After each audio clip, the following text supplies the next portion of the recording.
Good day, everyone! Today, I would like to present my collage depicting social deviance from newspaper article. Let's start. Let's define first what is deviance. Deviance is violating expected rules and norms.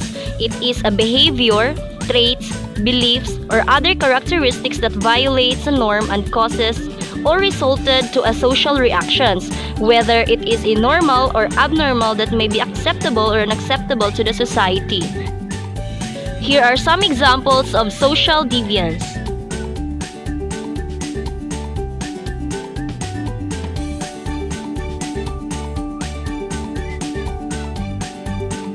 Deviance occur in some causes or reasons.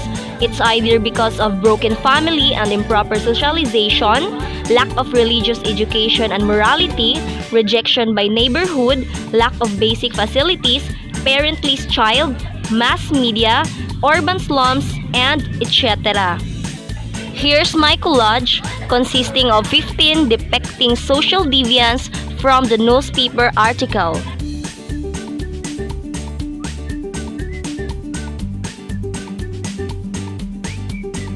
First newspaper article. 46,000 island residents are drinking too much alcohol.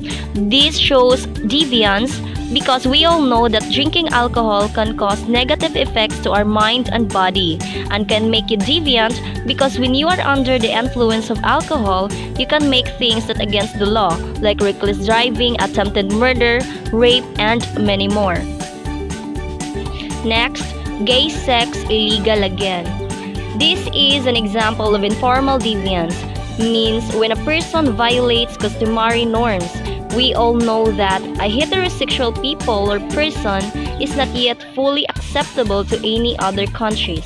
It causes a social reactions that leads them to be discriminated and hated.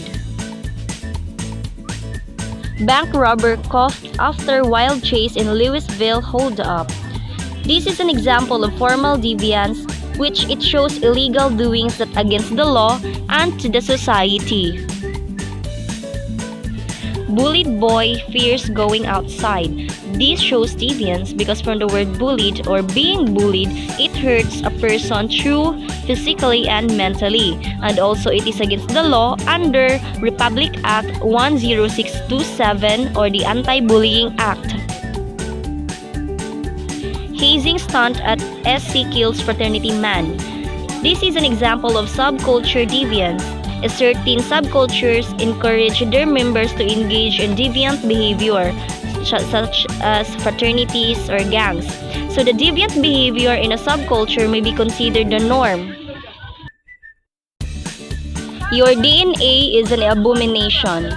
This shows racism, where it is considered deviant because it causes social conflict and shows violating the rules. This is under the House Bill number 8637 or the proposed Anti-Racial, Ethnic and Religious Discrimination Act, which seeks to protect and enhance the rights of all people to human dignity, reduce social, economic, and political inequalities. Children as young as 12 are hooked on gambling. This shows deviance because gambling is illegal and against the law, and aside from that, the child is on his minority.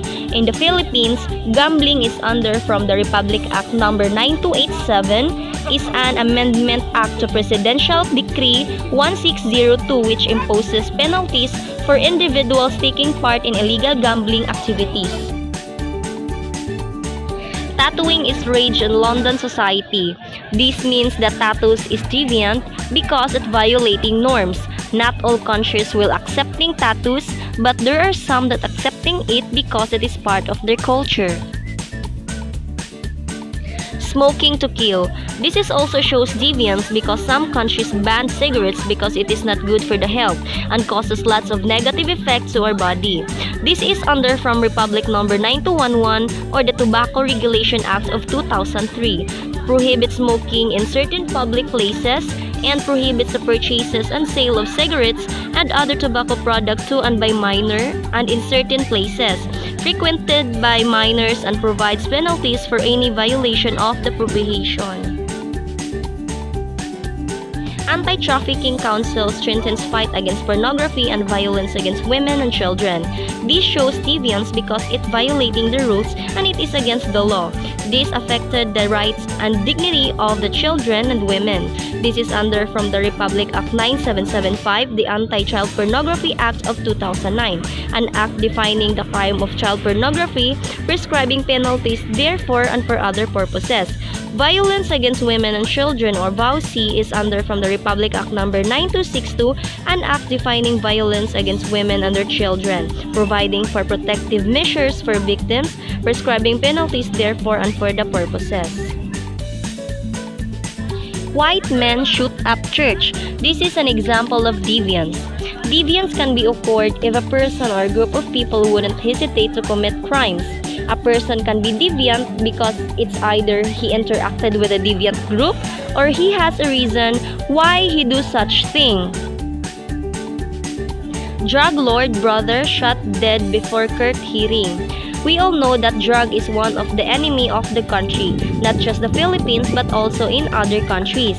Drugs is anywhere and everywhere, and it causes people to be deviant and or make people do a deviant behavior. When a person using drugs, he will make lots of crimes. 2-year-old murder case. This is deviant because murdering is a crime that causes or leads someone to death. This is under from Republic Act number 7659. Any person who not falling within the provisions of Article 246 shall kill another shall be guilty of murder and shall be punished by reclusion perpetua to death if someone with any of the following attendant circumstances. Ambush grim manhunt for native rifleman. This is also shows deviance because there is a crime committed that leads someone to death or causes of his death. Lastly, pastor is burst for another rape. This is also literally a deviant because rape is a crime that is against the law and the society. It is an underrated crime and unlawful forcibly sexual activity.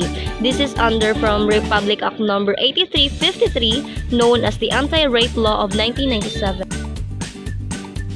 Deviance is anywhere and everywhere. People can't avoid deviant doings that could be possibly harm other people and to themselves. Okay, that's all for today. Thank you.